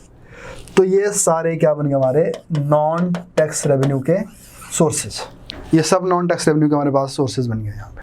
अब उसके बाद non tax revenue is likely to increase 2410 crore, इसको छोड़ सकते हो आप, कितना करोड़ है आप सीधा देख लो, अगर ये याद रहता तो ठीक है, बट ये आपको पता होना चाहिए, इंक्रीज ऑफ 1.63% और लास्ट पहले की थी 1.54%। तो अब देखो, तो ये जीडीपी का 1.63% है नॉन टैक्स रेवेन्यू, और ये इसके एरियाज हो गए जी। अब है नॉन डेट रिसिप्ट। अब non date receipt consist recovery of loan, advance and disinvestment. अब इसको भी आप छोड़ सकते हो, 26,000 करोड़ लोन है, इतना कहीं नहीं हम याद रख सकते, कहाँ पे ये, तो इसको देख लो आप। अब यहाँ आ जाओ जी, टैक्स पर जीडीपी, अगर ये है तो ये जो ऊपर 1.63 ये वाला है करेक्ट, ये देखो। तो टैक्स रेवेन्यू 9.81 और नॉन टैक्स रेवेन्यू 1.54, ये है। और अब आगे क्या होगा, ये असल में होगा क्या, ये अब अगली बार दिखेगा क्या है इसमें अंदर, ठीक है जी। तो ये ग्राफ भी आपको, तो देखो ना कई बार पढ़ने में क्या होता है, जब आप एग्जाम के लिए पढ़ रहे हो ना जल्दी अगर आपको कंसेप्ट क्लियरिटी होगी तो जल्दी आप इनको देख सकते हो अच्छे से, आपको याद रहेगा दिमाग में, तो इसलिए इनकी वैल्यू रहती है। बट अगर आपको बीच का पार्ट नहीं पता है, अगर आप नहीं समझोगे चीज़ों को क्लियरली, तो इनका भी कोई मतलब नहीं रहेगा आपको, फिर आपको पता नहीं चलेगा हम क्या पढ़ रहे हैं, क्या टैक्स रेवेन्यू, क्या नॉन टैक्स रेवेन्यू। तो इसलिए इनको समझने की कोशिश करो भी, आपके पास टाइम है। As per the budget estimated revenue receipts to the government, revenue receipts अगर पूरे की बात करें तो 24.56% ऑफ द जीडीपी, अगर पूरे की बात करें तो ये पूरे की हो गई, और फिर ये टैक्स की हो गई, और ये नॉन टैक्स की हो गई, और देखो पूरा, अब यहाँ पे देखो इसको भी आप,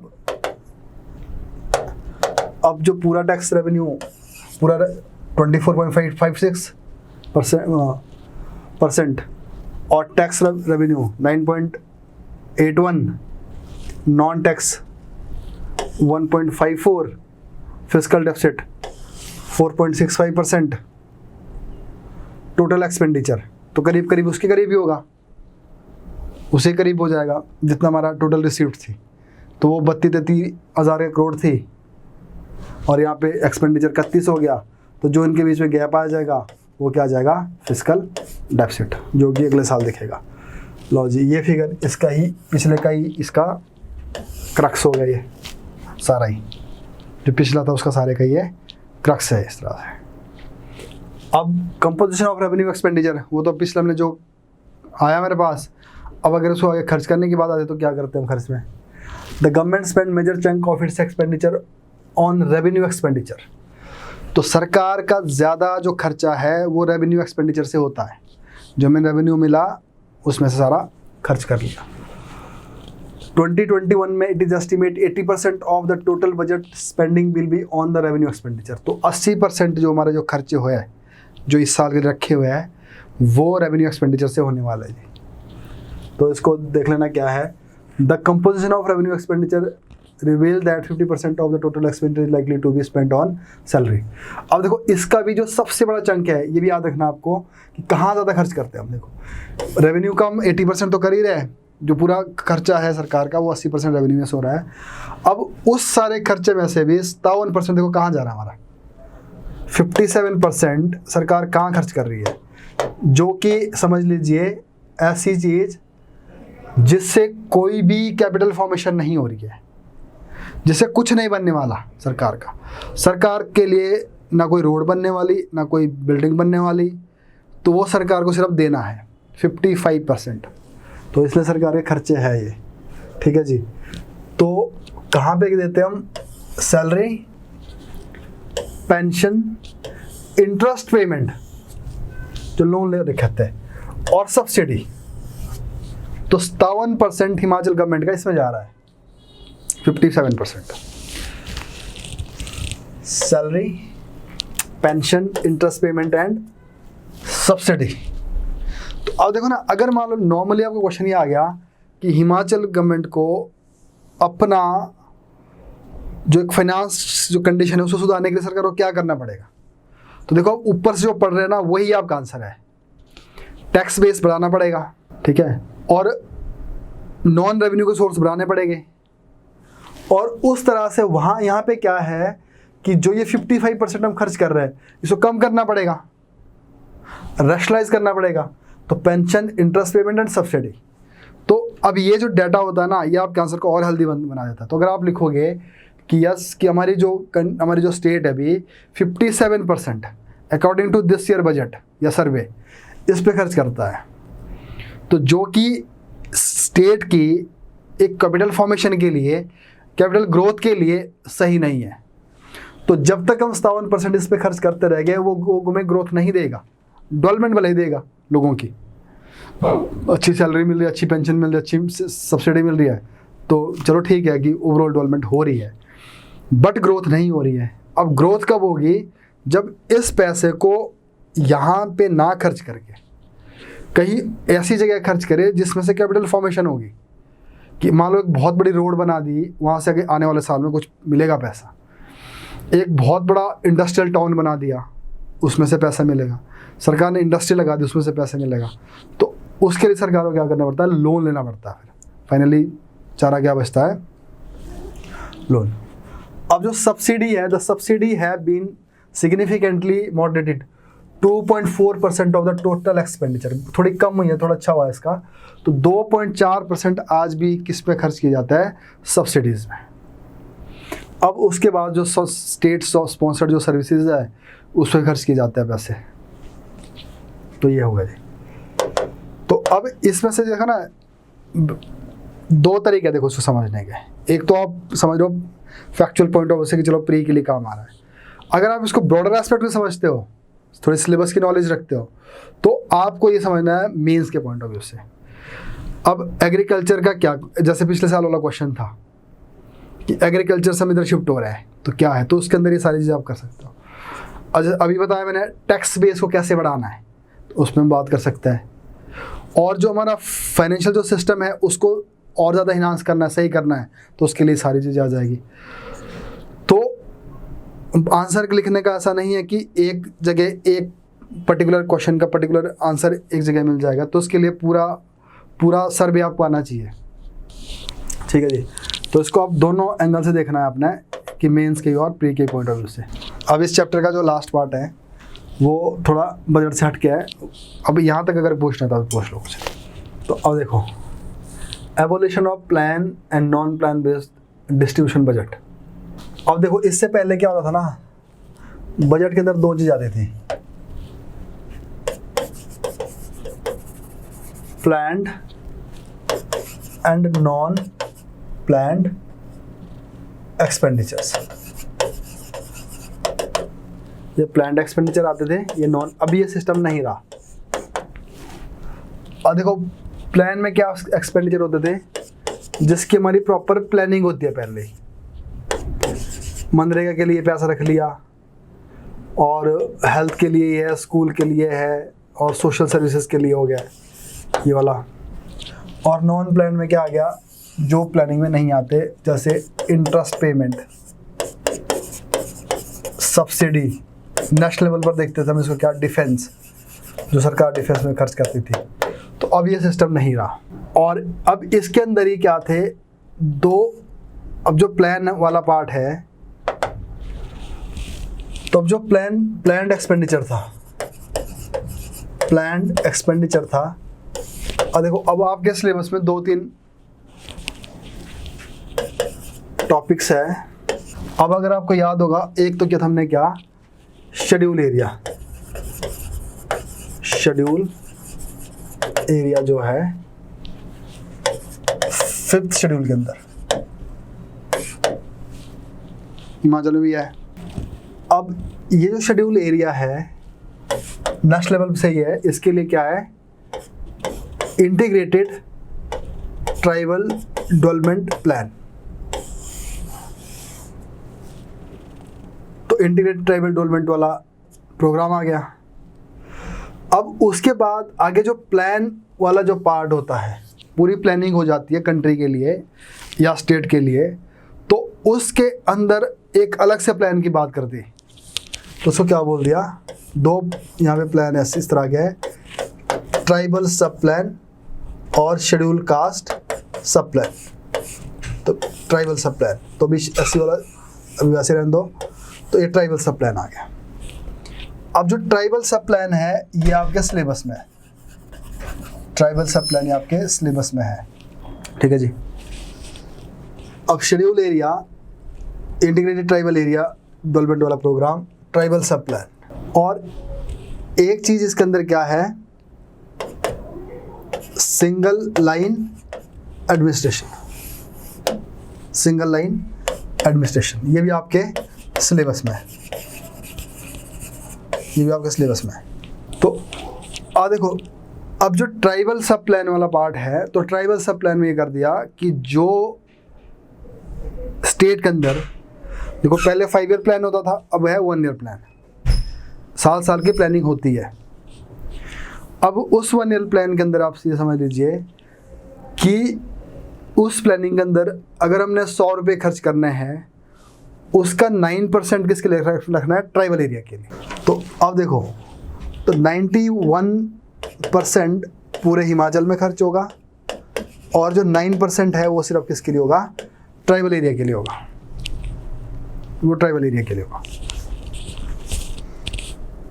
अब इसके कुछ बेनिफिट भी है ट्राइबल सब प्लान के, क्योंकि देखो इसमें क्या होता है, ज़्यादातर जो पूरे एरिया के लिए आएगा, तो उसमें क्या है कि जो पैसा जिस एरिया के लिए गया है उस पर ही खर्च करना पड़ेगा, नहीं तो वो लैप्स होकर वापस आ जाएगा। अगर मान लो पैसा खर्च दे दिया कि इतने पैसे स्कूलों में खर्च करना है, मान लो अब उन्होंने, विंटर ज़्यादा हुई, आगे कोविड आ गया, तो खर्च करने का मौका ही नहीं मिला, तो वो मनी अब ऐसा नहीं कि स्कूल वाली हॉस्पिटल में जाएगी, वो लैप्स हो जाएगी, वापस आ जाएगी। बट अगर देखेगा हम ट्राइबल सब प्लान के अंदर, उसके अंदर जो पैसा अगर इस साल नहीं खर्च हुआ तो लैप्स नहीं होगा, अगले साल खर्च कर लेंगे उसको, और इवन उसको दूसरे डिपार्टमेंट में भी दिया जा सकता है। एजुकेशन वाला किसको दे देगा, उसको हेल्थ वाला को दे देगा। अब वो कैसे पॉसिबल है कि एजुकेशन वाला हेल्थ वाला को दे दे। तो अब जो ट्राइबल एरिया है उसमें प्रॉब्लम क्या थी, एक तो वहाँ पे थोड़ा हार्श क्लाइमेटिक कंडीशन बनती है इस तरह से, कभी विंटर बहुत ज़्यादा जल पड़ी, 6 महीने तक बर्फ़ ही नहीं जा रही है, और इस वजह से क्या हो रहा है, वहाँ पे जो प्रोसेस है एक, उस पॉलिसीज़ को इम्प्लीमेंट करने वाली जो प्रोसेस है वो स्लो हो जाती है। और अब पैसा जो जा रहा है वहाँ पे उसको लैप्स होने के ज़्यादा चांसेस बन रहा है, और अगर इधर उधर करना भी है तो टाइम लगेगा उसके अंदर लिए। तो अब इसको एक स्ट्रीम लाइन करने के लिए, इसको स्मूथ करने के लिए क्या कर दिया, सिंगल लाइन एडमिनिस्ट्रेशन कर लिया। अब जो जितने भी डिपार्टमेंट होगी, वो चाहे हेल्थ का है, चाहे एजुकेशन का है, चाहे जो भी डिपार्टमेंट है, उस सब का एक ही हेड होगा। जैसे अब इन ट्राइबल एरिया में जो 5 है हिमाचल के अंदर, 2 डिस्ट्रिक्ट पूरी है और चंबा के 2 एरियाज़ हैं, पांगी एंड भरमौर वाला एरिया। तो अब यहाँ पे 5 ट्राइबल एरिया है, तो अब यहाँ पे क्या कर दिया, सिंगल लाइन एडमिनिस्ट्रेशन लगा दिया।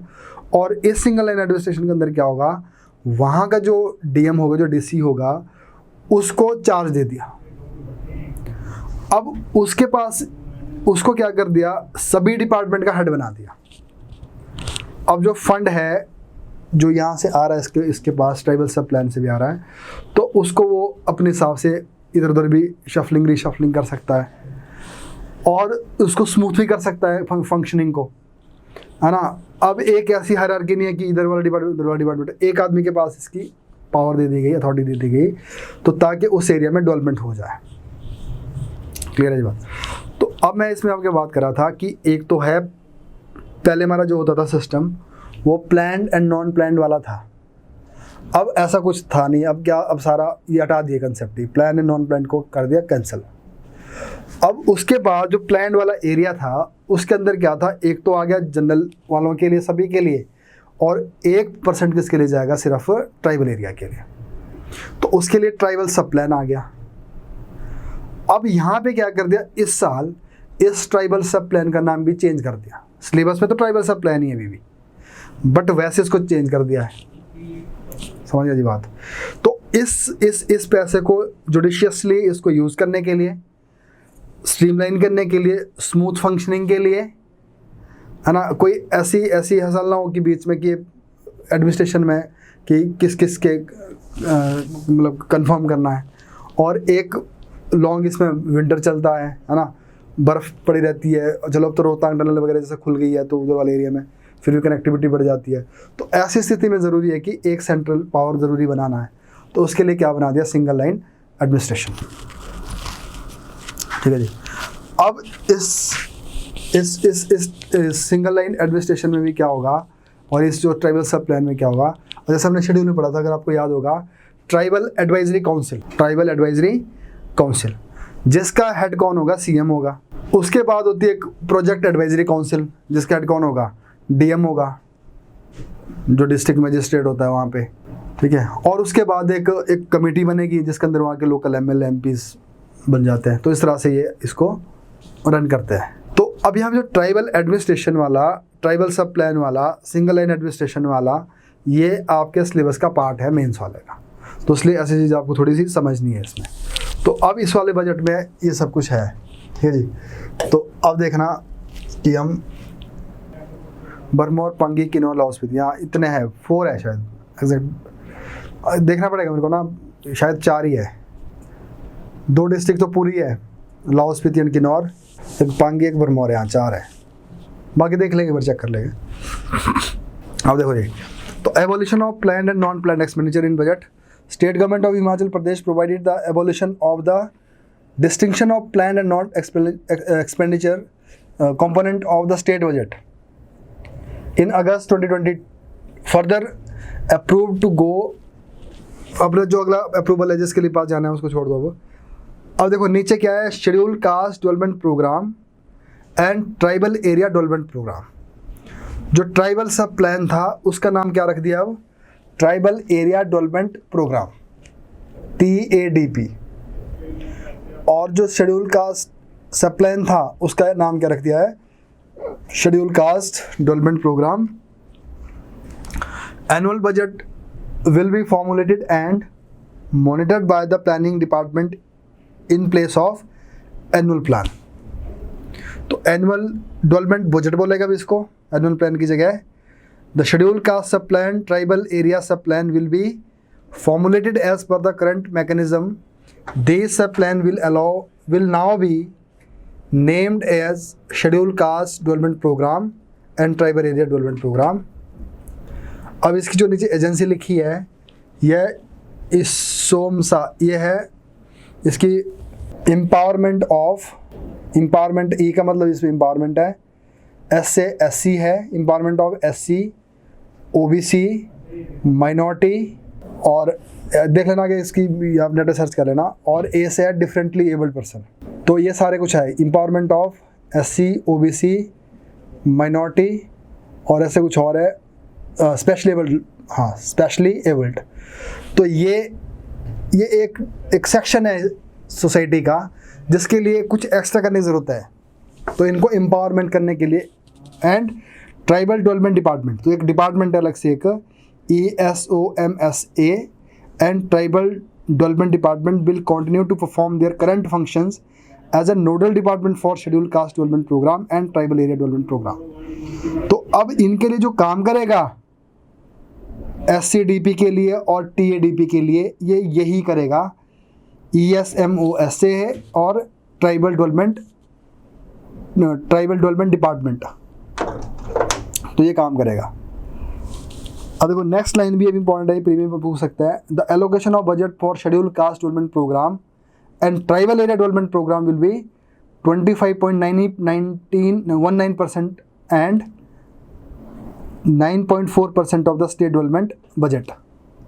तो अब जो स्टेट का जो पूरा बजट है तो उसका कितना जाएगा, 9.9% इस प्रोग्राम के लिए जाएगा। ठीक है जी, तो ये है। तो अब देखो क्वेश्चन इस पे क्या बन सकता है, क्योंकि अभी तो हमने पूरा डिटेल में किया नहीं है ट्राइबल वाला और ये जो सिंगल लाइन एडमिनिस्ट्रेशन है, बट इसकी आपने एसेंस समझनी है। क्या बताया मैंने आपको कि ट्राइबल एरिया के लिए में ज़रूरत क्यों पड़ी अलग से काम करने के लिए, और उस काम को और ज़्यादा बढ़िया करने के लिए हमने क्या करना पड़ा, सिंगल लाइन एडमिनिस्ट्रेशन करना पड़ा। और उसका अभी क्या चेंज आया है, उसका नाम चेंज कर दिया है ना, बल्कि शायद हमने जब मैं आपको गिरिराज करवा करता था तो उससे शायद उसमें भी हमने इसको डिस्कस कर रखा है। ठीक है जी, तो यहाँ पे आपका ये चैप्टर हो गया क्लोज, ख़त्म।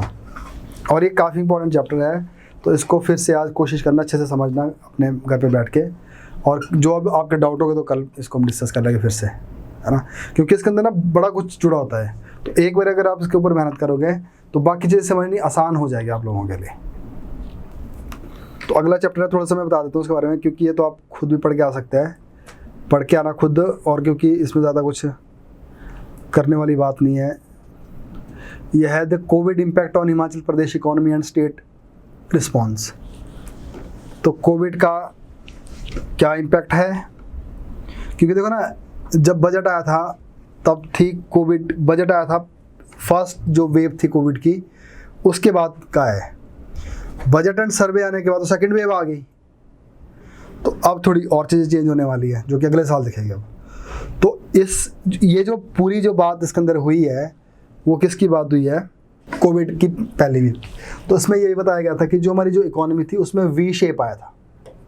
तो अब देखो, अगर हम मान लो कोई चीज़ 10% से ग्रो कर रही थी, तो कोविड की लहर ने इसको ले आई मान लो -4% पे किसी भी चीज़ ग्रोथ। उसके बाद फरवरी में या जनवरी में, दिसंबर में, जब आप लोग भी इधर पढ़ने के लिए आ गए थे, तो अब समझ सकते हो आप, तो अपनी इकोनॉमी में एक एकेडमी की इकोनॉमी में क्या आ गई थी, थोड़ी यहाँ से ऊपर चढ़ पड़ी यहाँ तक। तो ये जो कोविड वाला जो कंसेप्ट था ये क्या था, वी शेप। तो उस टाइम लोग बड़े खुश हो गए जी कि अब तो हम वैसे ही करीब करीब यहाँ तक पहुँच गए थे कि इंडिया की जो इकोनॉमी है वैसे ही चलने लग जाएगी। उधर मोदी साहब ने जाके डिवोर्स की जो थी मीटिंग थी, वहाँ भी बोल दिया कि कोई कोविड की लहर नहीं, हमारी इकोनॉमी फिर चल पड़ी है, हमने हरा दिया कोविड को, ये कर दिया वो कर दिया है ना। राहुल गांधी ने बोला था कि सुनामी आने वाली है, और आगे मोदी जी ने बोल दिया कि तो कुछ सुनामी नहीं आने वाली है। तो इस तरह से हमारी जो खुशी थी वो थोड़े दिन महीने रही, आप लोगों के भी थोड़े महीने रही, चंडीगढ़ आके पढ़ लिया ऑफलाइन। अब उसके बाद क्या होगा, अब ये फिर अब डाउन चल पड़ी, अभी चली हुई नीचे ही, अब पता नहीं कहाँ जाएगी। अब वी शेप से अब अगली वी शेप कब, अब वी शेप कब बोलेगा हम इसको, जब ये अपना एक्सट्रीम लो पॉइंट टच करके वापस निकलेगी। तो फर्स्ट वेव में तो ये सब कुछ हो चुका है जी। अब सेकंड वेव में ये नीचे ही जा रही है, अभी हमें नहीं पता कब तक ये अपना एक्सट्रीम पॉइंट को टच करेगी, देन ये ऊपर को मूव करना स्टार्ट करेगी। तो अगर सेकंड वेव ना आती तो इकोनॉमी की जो कंडीशन थी वो बहुत ही ज़बरदस्त हो चुकी थी, क्योंकि वी शेप इकोनॉमी हमेशा सही दिशा में चल जाती है, अपनी रिदम को पकड़ लेती है। But that was for very short time. तो अब इसमें यही ज़्यादातर कोशिश करी है बताने की। अब और क्या बता रखा है, और देखिए अब आप पढ़ोगे, आप इसको ग्लोबल इकोनॉमी में क्या असर पड़ा है, इसमें क्या पड़ा, तो अब एक बार पढ़ के आना, कल कराऊंगा मैं थोड़ा बहुत इसमें से। तो मोटे तौर पर एक डायग्राम बना रखा है। देखो, demand shock and supply shock, ये आप कहीं भी यूज़ कर सकते हो। तो पहले तो क्या होगा, डिमांड ही कम हो जाएगी, रिडक्शन इन कंजप्शन। अब कंजप्शन ही ख़त्म हो गई, जितने मॉल्स थे जहाँ कपड़े मिलते थे वहाँ भी कोई जा नहीं रहा है, होटल रेस्टोरेंट है वहाँ भी कोई जा नहीं रहा है, गाड़ियाँ किसी को खरीदनी नहीं है। और अगर रिडक्शन इन कंजप्शन है तो ये क्या लेके आएगा, इन्वेस्टमेंट। अब कौन इन्वेस्टमेंट करेगा, अब जिसको पता है कि कपड़े बिकी नहीं रहे तो कपड़े बनाने की फैक्ट्री को बंद कर देगा, उसमें नया इन्वेस्टमेंट नहीं करेगा। Reduce demand for non essential, अब जो नॉन एसेंशियल कमोडिटी थी उसकी डिमांड ख़त्म। और कुछ तो सरकार ने कर दी कि वो क्लियर बोल दिया कि आप एसेंशियल कमोडिटी के लिए बाहर मार्केट में जाए, बाकी नहीं जाए, और बाकी सारी दुकानें बंद रहेगी। तो ये थी डिमांड शॉक। इसका असर किस पे पड़ेगा, सप्लाई पे। लेबर सप्लाई शॉक, लेबर भी नहीं है अब, और डिसरप्शन इन सप्लाई चेन, तो पूरी चेन ही हिल गई। तो इसको आप वैसे भी इकोनॉमी को समझने के लिए इसको आप यूज़ कर सकते हैं। और जब ये सब कुछ थोड़ा सा ठीक होने लग गया, ऊपर आने लग गया, तो उसको हमने वी शेप बोल दिया, पर वो बड़ा शॉर्ट पीरियड के लिए था। Primary sector, forestry, logging, mining, enquiring, सब कभी 2.6%, फिर 10% आए, फिर डाउन आया, फिर यहाँ से लग गया तो ऊपर को जाने वी शेप की तरफ, पर वो पॉसिबल नहीं हुआ, है ना। और वैसे ही मैन्युफैक्चरिंग में ऐसे डाउन ऐसे डाउन ऐसे डाउन आते गए। कंस्ट्रक्शन और मैन्युफैक्चरिंग का ये ग्राफ है, तो ये ग्राफ आप खुद समझ सकते हो। टर्शरी में भी सेम हुआ। अब सर्विस सेक्टर में क्या है, जैसे हिमाचल तो सबसे ज़्यादा सर्विस सेक्टर किसके लिए है, टूरिज़्म के लिए है, होटल्स के लिए है ना। और जैसे आजकल देखोगे आप, कोविड के टाइम हॉस्पिटल में भीड़ पड़ी हुई थी आजकल होटल्स में, हिमाचल में, है ना, कितनी गाड़ियाँ जा रही है। तो वो अभी जब ये बिल्कुल कोर चल पड़ा था, फर्स्ट वाला भी सेकंड वाला भी, तो भी बिल्कुल नीचे आ गया। अब उसके बाद है टूरिज्म एंड हॉस्पिटलिटी। देखो इसकी सबसे ज़्यादा बुरी दशा इसकी हुई है, इसके लिए अलग ही ग्राफ बना रखा। अब इस टाइम देख लो आप कि 2019 और जो 20 वाला जो ग्राफ बन रहा है यहाँ पे, तो उस टाइम देखो कितनी डाउन हो गई थी, -8 1.33। किसमें, जो हमारा हॉस्पिटलिटी वाला है, जो टूरिज्म वाला है, उसमें सबसे ज़्यादा डाउन हो रहा है इस टाइम। ठीक है जी। तो ये ऐसे ग्राफ बना रखे है ये। तो हिमाचल की क्या स्ट्रेटजी रही है, टेस्ट रैपिडली किए, एक्टिव केस फाइंडिंग की, आशा वर्कर को बहुत बड़ा काम दे दिया, उनकी सैलरी बढ़ा दी, उनको लगा दिया काम में। पर ये सारा पहले में हुआ था, दूसरे में चीज़ें थोड़ी और हो गई थी। Timely intervention of the state government, sir state government ने टाइमली इंटरवेंशन किया, मास्क, सैनिटाइज़र, कोविड टेस्ट किए जल्दी जल्दी से, और 50% एम्प्लॉय कर दिए, ये कर दिया, वो कर दिया। तो ये आप खुद भी पढ़ सकते हैं क्या कि जो हमने देखा भी है, स्टेट सर्विलेंस यूनिट बना दी, डिस्ट्रिक्ट सर्विलेंस यूनिट बना दी, डेडिकेटेड कोविड केयर हॉस्पिटल बनाए, इमरजेंसी ऑपरेशन सेंटर बनाए, एयर मार्किंग एम्बुलेंस वगैरह बना दी, undisrupted supply of essential goods and services, है ना। और HP कोविड-19 सॉलिडेरिटी रिस्पॉन्स फंड बनाया, CM फंड बनाया। ये सारे सरकार के उठाए हुए कदम थे। High yielding, high density apple plant वगैरह देना स्टार्ट कर दिया उसी के टाइम पे। और उसके बाद रिसोर्सेज मोबिलाइजेशन कैसे किया, जो हमारे थे MLA MPs, उनकी 30% सैलरी कट कर दी।